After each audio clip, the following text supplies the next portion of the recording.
Hi, everybody. I'm Mike. I'm the co-founder and CEO at Breedera. So, thank you for joining us today, Mike. So, the reason you're here today is that you've won one of our recent awards. Can you give a brief outline of your career journey that led to the creation of Breedera? Yeah, so I've always had an interest in technology and entrepreneurship. I started studying business at school, like when that option came up, like when I was 14. So it's always been an interest of mine. My dad has run his own business for 16 years.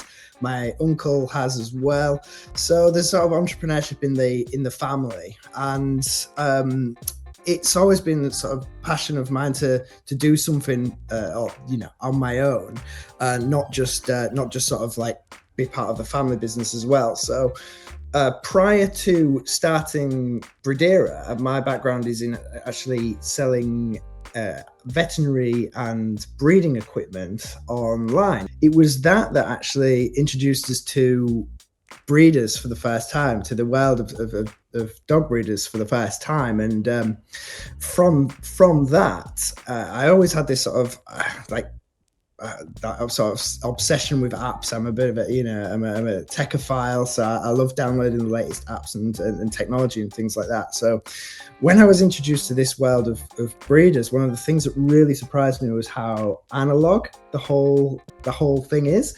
So for example, we saw like weight charts, for example. So weights is one of the sort of crucial indicators of whether a litter of puppies is doing well. Are they gaining weight? Are they gaining every day, slowly, steadily, that kind of thing. And we saw like these examples, and you still see it today, of it all written down on pieces of paper, scraps of paper, and then photographed and then uploaded to Facebook and asking like the Facebook breeder community, does this look okay? That sort of thing. And it really stemmed from there. The idea was that, well, hold on, this is the time, it was 2018 when the sort of first idea came, and it was like, well, there's got to be a better solution than this, So it really started out. Breedera started life out as a weight tracking app for puppies, originally called Puppy Fat, and it was very much a side hustle. I kept the day job, kept working for the family business, and that was the inception of where it started. And you said it was about in the 2018, 2019 kind of year that when you founded it. Can you give a brief description and history of Breedera's creation and where it's led to now in 2023?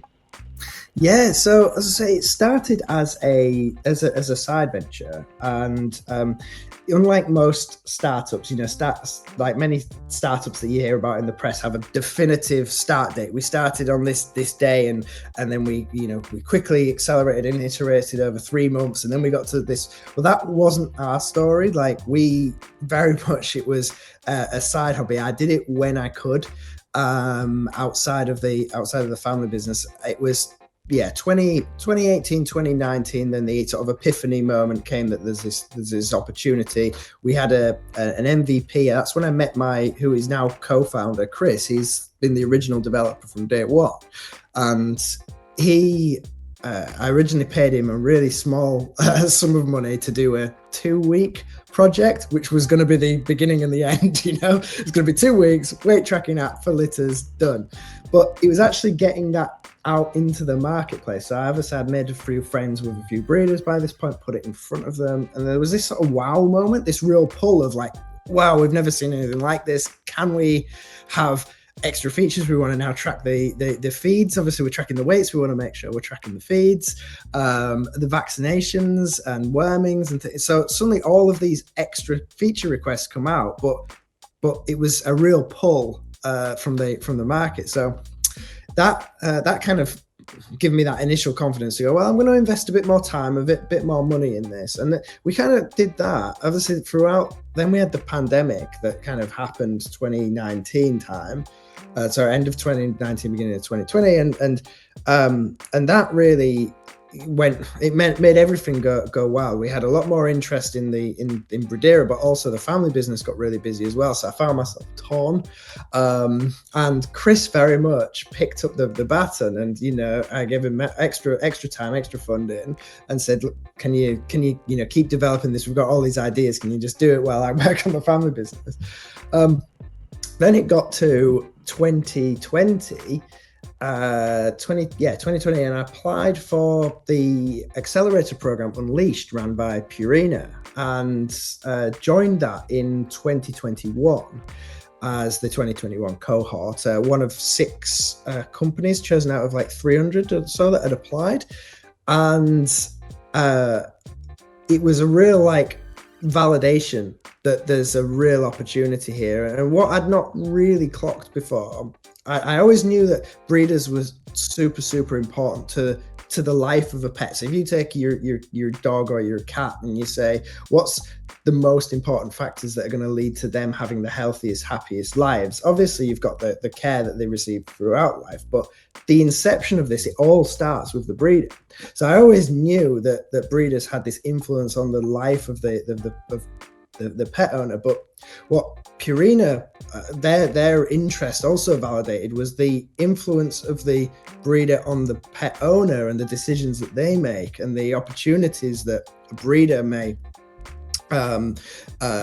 bring to, if you're a big pet company, you're working with a breeder, they bring these extra opportunities of influence to your business. So that really validated that there's this whole pet care ecosystem out there that we can tap into, not just the breeders themselves. So from there we've just kept investing more into it. We've listened to our customers from day one. We've still got a massive roadmap, backlog of features, prioritizing them, and then so most recently, the last year, we graduated from the Unleashed accelerator and joined their incubator program, which is a 3-year program, and that gave us the funding and the time scale to really act on all of this feedback that we've been getting, that we've really, we've got our customers crying out for things that they really want to see more of in the app, and it's really given us the time and the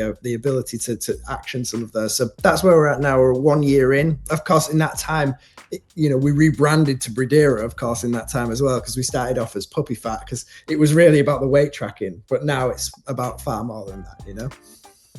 So officially, you said it was 2021 when you branded to Breedera from Puppy It was Fat. we actually branded to Breedera in 2023. So this year was March 23. We eventually switched to Breedera. We knew that the old brand was holding us back for a while, but it really took us a while to settle on a brand name that we were happy with. We were very conscious that we wanted to focus on the breeder. We wanted to focus on that aspect and reflect that in our name.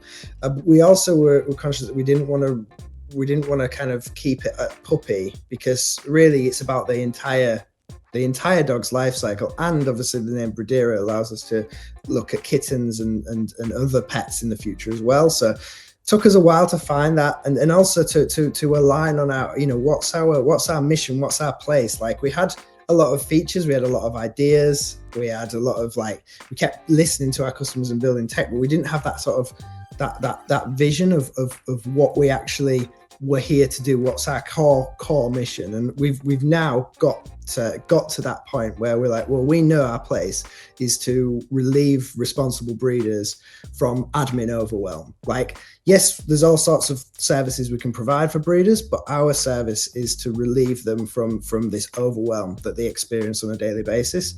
And that aligning on that brand mission has really, really helped us. And we know that by doing that, we're then freeing up the breeders to concentrate their time on their pets and their passion, their pride and passion, which is their dogs themselves, not the paperwork side, So we're not here to say paperwork's amazing and it's really fun. We're here to kind of say, look, let us take care of that, so you can get back to the reason that you're doing this in the first place, which is the dogs. So it took us a while to home in on that as this is our purpose, this is our place, Conception, since changing the name, you've probably had different challenges that have come up in that time. What would you say are some of the main challenges you faced since starting up Puppy Fat / Breedera? Yes, I mean, there's been a roller coaster of different challenges at different parts. And really, I think that the biggest challenge that we face certainly right now is in the adoption of this new digital method with our customer base. So breeders, for probably most people in the audience don't know this, but breeders are so obsessed with their dogs, so obsessed with their pets. They really don't put their head above the parapet to see anything else. So they miss out on tech. They miss out on all this new technology. And so they're very much an analog audience. They have their own systems in place. It's usually paper. It's usually files in filing cabinets. And there's a lot of legacy there. So there's a perceived switching cost that it's hard to kind of switch now to digital and get into this new sort of frame of mind. So that's certainly been one of the biggest challenges, and it's something we're still working on. How do we help people transition from that analog? Because the status quo sticks because it's what they're used to and what they're familiar with. So that's certainly one of the big ones. The other one, on a personal note, is that at the same time we joined the incubator program, we joined the incubator in May 22 with Purina, and it took us 9 months or so to get our rebrand and relaunch done. But during that time, July 23, I had my son Dylan. So it was a testing time, newborn baby, lack of sleep, which I'm still getting lack of sleep now, right? And doing that over whilst also running, not just running a business, but it wasn't this part-time thing. Now it was my full time. We're on a time scale. We've got investors in Purina who, we've got people counting on us. So there's a lot of pressure. That's certainly been on a personal note, one of the biggest challenges is dealing with that pressure side of it. So I was having a look through your website and I saw that you have partnerships with entities like Pet Industry Federation, Queen's University of Belfast, and obviously Purina Unleashed, which is now incubation, which you've mentioned. And it shows how trusted your app is. What would you attribute as the main reason for your success and kind of like the reason people are trusting you? Yeah, that's a really good question. I think one of my personal values is honesty and transparency, and I think that kind of reflects through when I have these conversations. I can't act. I didn't do drama at school. I can't put on a performance. I just am who I am, and I think that a lot of our partners have bought into that on a personal level. I like to give, so I don't hold information back. I know that I've done a few talks to aspiring business people at universities and things like that. And one of the big things I notice about a lot of aspiring entrepreneurs is they don't tell you their ideas. They hold everything back because they think somebody's going to steal their idea. And that actually really hampers a relationship because you can feel a barrier. Whereas I just try and drop the barriers in conversation with partners. I'm just I try and be as honest as possible. Obviously, there's certain confidential things about your business you have to hold back, but if I do, I lay that straight out and say I can't talk about that because of these reasons, but I'm honest about that as well. So I think the honesty really helps, and I think the other thing that's really helps us with the partners is this appeal of the breeders themselves. So obviously they're an undervalued part of pet care, but also a lot of companies I've spoken to don't quite know how to address them, how to deal with them, because like I said, they're so passionate. This passion absolutely is palpable when you're talking to them, and I think that scares some pet companies off. I don't want to kind of offend them, or I don't know how to interact with breeders best. And I think that's sort of one of our core strengths is just that that most of our customers now are friends on Facebook, so it actually really helps. That I've just got this personal relationship that's quite hard to replicate. Yeah, no, I agree completely. And I think like you just said then, obviously that's the reason the partners trust you, but the fact that you're saying that half of your customers are probably actually friends with you as well on from the Breedera app and actually have been like, oh, I trust this guy, is probably another reason for your success, what I've gathered from, just because of how it puts a personal level with the person, you understand who they are. And I think maybe that's why, because you're from a background of pet and animal care as well, and they probably find kinship with that kind of stuff and trust you in that kind of way. Yeah, and I think what helps as well is I don't pretend to be a breeder. So yes, I've worked with breeders for many years, and it's sort of it's been in the family for many years. But I'm not a breeder, and I make that explicitly clear. Almost the first interaction, and I think that can drop the guard as well a little bit, because well, I'm an outsider, but I'm an outsider who's paying interest, and I think that they really value that. I really value the fact that somebody who's not a breeder is listening and not making assumptions, because obviously the press would have you believe that every breeder's the bad breeder, and you've got to be lucky to find the one good one. But the reality is the opposite way around. But they still feel that kind of distrust from the wider media, and I think it really helps to just listen. You've mentioned then that you actually have done speaks to like talks to university students and entrepreneurs and that kind of stuff, and give them advice. What advice would you give to someone who was looking to start maybe their own small business as well and work in the pet and animal care industry? Yeah, so my general advice for anybody who wants to start a business is, and I don't mean to sound cliche, but just start it. Just start it, because the more you hold those ideas back and keep them in your head or keep them on paper or locked in a slide deck, the longer you're taking to validate. It was kind of a happy accident with Breedera, or Puppy Fat as it was known at the time, that really I didn't know at the time, but I wasn't sharing the final product. I thought I was, but I was sharing a prototype. I was sharing the earliest ideas. And even before the actual app got built, I remember like mocking up some really basic kind of screenshots of how I imagined the app to look, and shared those with a few breeders. Now, if I'd have been less trusting, it might have been that they would have said, I would have thought, oh, well, I can't share that with them in case they take my idea and run off with it.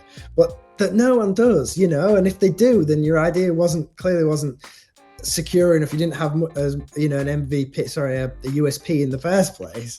So I'd say first and foremost, if you want to start a business, don't try and build the whole thing. Just get your idea, get your initial idea out, and talk to your customers, or should I say, listen to your customers. Ask lots of questions, listen to your customers, and then iterate from there.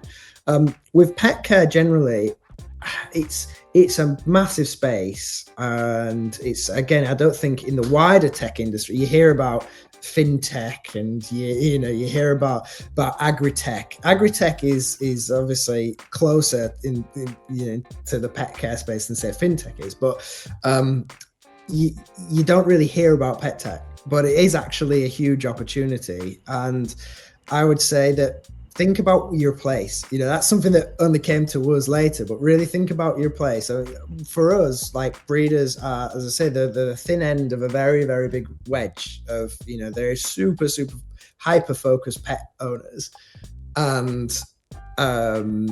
And they represent the voices of a lot of pet owners, and they're actually a way to connect to the wider industry. So finding a niche within a space is also a really good approach as well. And you recently won one of our pet and animal care awards, which you've actually brought with you today, which is great to see. I'm very happy to see that. That is very nice. And you won, obviously, exceptional pet and animal technology, and you were additionally a finalist for innovative animal health technology and outstanding pet care app. Why did you choose to enter our award specifically? Yeah, so I was very, very conscious that there was, as I said earlier, there's a mission that we have to really digitize our analog breeders, and entering awards is a way to kind of establish that trust. It's not just establish that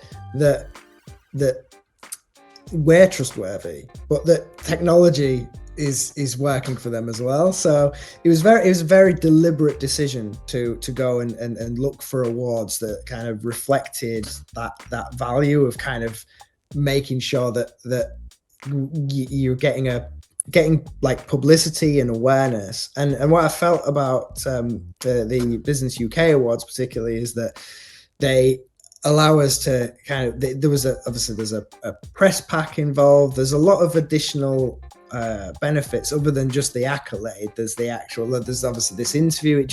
It's an opportunity to give us a voice. And it's not just a voice for Breedera, but it's really a voice for breeders as well, because as I say, you don't hear much of the positives about breeders. So I think by actually us going out there and entering these categories and these awards, it gives us this opportunity to really kind of spread the word, raise awareness, and build that on that trust, that we are trustworthy, that we exist and we're out there, we're not hiding. You see a lot of about us pages that don't tell you anything about about the team. They just kind of hide behind, they say like we're on a mission to whatever, but you don't say who we are, and that's one of the big things that I wanted to do as well, kind of raise awareness of who we are as a team, what we value, and really build that trust. I know it's only been a couple of months since winning the award, but have you seen an effect maybe externally, internally on your business? Would you say you've felt like the fruits of the labour from it, essentially?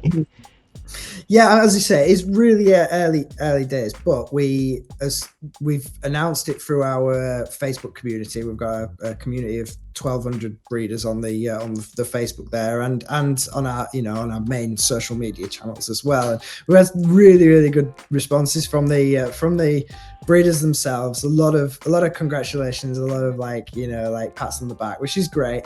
But also from partners as well, actually. So through LinkedIn especially, it's really gathered some momentum, and off the back of it, we've got like another couple of interviews lined up where people are saying, I've heard about your award, do you want to tell us more about it? And then it's a way in to talk about the wider business and the wider mission as well. So yeah, so it's early days, but there's certainly generated some extra buzz and extra interest, and we've already lined it up to go on to when we do our next update on the App Store. It's going to be on the screenshots, so it's again, it really builds that trust, lets people know that we're here, we're real, the mission is real, and we're out there, working hard. Would you recommend Business Awards UK to other businesses as well? Yeah, I mean, certainly, there's no cost to entry, and other than the time. Now, granted, I did put quite a lot of time into the actual, actually writing the application. But the questions are straightforward, so the process is easy. It just depends how much time you want to invest in it. And obviously I really wanted to get that that accolade, so I put a lot of time into it. But if you have the time to devote to making the best of it, then it's definitely the right thing to do. But I would say that this about awards, previously it's not been really high on my agenda, but this year we're really making an effort. So I think when you've established your audience and established your business, I feel like that's the best timing for an award, because that it's gonna carry weight. So if we'd have done this when we were puppy fat, it would be hard to kind of maybe people to make that association that that Breedera's the winner, whereas actually now we've got our brand and we've got the audience built up. I feel like that's what's give it a really good momentum. So I think I'd definitely recommend the awards themselves, but I also recommend getting your timing right and making sure you've got the time to put the effort into it as well. It's great, the stuff you're doing. I think you've got some, like you said, you've got some big plans. So can you tell us a bit about the big next step for yourself and Breedera, end of 2023, 2024, 2025? What does that look like for yourselves? Yeah, so we have got, as I said, I've got a big roadmap, and the challenge is prioritizing what to do next. But what we've focused traditionally on is the record keeping aspect of Breedera, sort of keeping a historic note of what's there. What we've kind of let down, what could really be improved in the app, is certainly the export facility. So whilst breeders don't enjoy paperwork typically, they do enjoy the output that they get from it. So they've put a lot of, and a lot of our customers, they put so much time and effort into recording meticulously all these notes. And what we haven't done really is give them a proper way to. There is an export feature, but it's quite basic. We really want to make sure that that's one of our key priorities, making sure that they can print it, they can personalize what those printouts look like. They've got something that they can hand over proudly to the new owners in a paper format. We also have the plans for them to be able to share with new owners digitally as well, so that the new owners can pick up those health records and carry on with them as their new pet. So these are some of the sort of the core features. Obviously, a web version. We're very much app based at the moment, which is great. It means that they can use it on the go. But sometimes for deeper work, they want to sit at a computer. So we've got those things lined up from a feature perspective. But what's really exciting for us is that we are just at the point where we're starting to turn on some of our advertising channels and really try to scale up. And we have our sights set on the USA. We have a good base in the USA at the moment of like kind of natural organic customers, but we really want to start to spread that outreach. So we've got the USA in our sights for end of 23, beginning of 24, and we've also got the translations into the wider certainly European countries as well. We have a big pull there. We have a lot of people asking us for it, and we know that there's a huge opportunity there in Europe. And with Purina's backing, Purina are obviously a big influencer there in those geographies. That's a real opportunity for us as well. So we're expanding the product, but we're also expanding our geography as well. Huge steps then coming up for yourself, so that sounds very exciting. Very busy, yeah. Well, thank you so much for joining us today, Mike. You've been an absolute delight to interview. If people want to find the app, want to find yourselves on your socials or anything like that, where can they find you? Yeah, so we are Breedera. So actually, that's our handle on Facebook. We are Breedera, and on Instagram we are Breedera. The website breedera.com, and obviously on LinkedIn you'll find Breedera as well. But you'll also be able to connect to me. I love accepting new connections on LinkedIn. So by all means, reach out. No, that's brilliant. Again, thank you so much for joining us again today, Mike.